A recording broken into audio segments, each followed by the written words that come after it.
Now is Leslie Rutledge, Arkansas Attorney General. Leslie, I have never heard anybody criticize a president or a president-elect for following through on his promises, but apparently that meeting with Al Gore led all these liberals to believe that, in fact, he was going to pick somebody very different from Mr. Pruitt.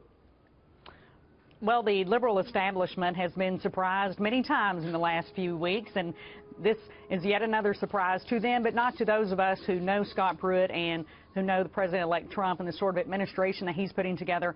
I couldn't be more excited that my colleague and friend Scott Pruitt will be heading up the EPA, and that's who the President-elect has decided to nominate. I think he's going to rein in this agency that has been out of control for quite some time. He's been a leader on these issues, you know, balancing both protecting the environment while at the same time ensuring that farmers, landowners, and businesses are not overburdened by the cost associated with compliance. Well, a lot of them have been put out of business by some of these regulations, many of which have been called flippant and useless.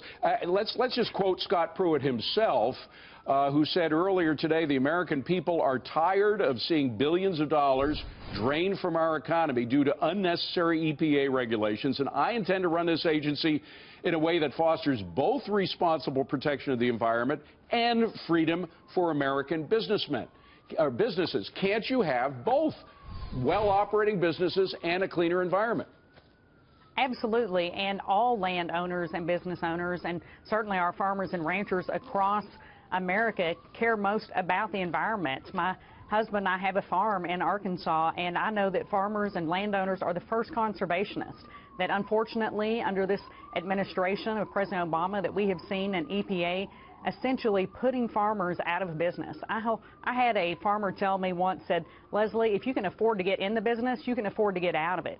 And unfortunately, our farmers in the United States make up only 2%, but they not only feed themselves, but they feed almost 98% of the population. They are a vital part of our economy. We can't do without them, but a lot of them are stuck with regulations that say if you have a puddle on your property, you can't farm anymore. Let me just quote Nancy Pelosi, by the way, who's talked about how this is essentially going to be the end of the world if this guy becomes EPA administrator. She said, for the sake of the air we breathe, the water we drink, and the planet we will leave our children, the head of the EPA cannot be a stenographer for the lobbyists of polluters and big oil. Of course, she's referring to Pruitt there. So apparently we're not going to be able to breathe or drink water if he becomes the EPA administrator.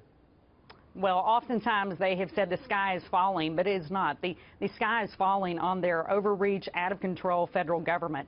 And with folks like my friend Scott Pruitt in place at the EPA, as well as some of the other appointments that this president-elect is making, that we're going to see Americans getting back to work, getting these unnecessary, burdensome regulations off their backs, so that way they can go back to work, they can take care of their families.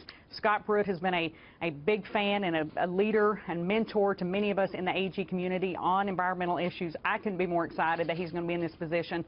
I look forward to working with him and working with the EPA once again to have common sense, smart regulations in place. And of course, we have to remember that the federal EPA works with all of the state EPAs to sort of coordinate their activities, so it's very important that they get along with the states. Leslie Rutledge, Arkansas Attorney General, who would have made a fine EPA administrator herself, by the way. Thank you very much for joining us. Appreciate it. Thank you.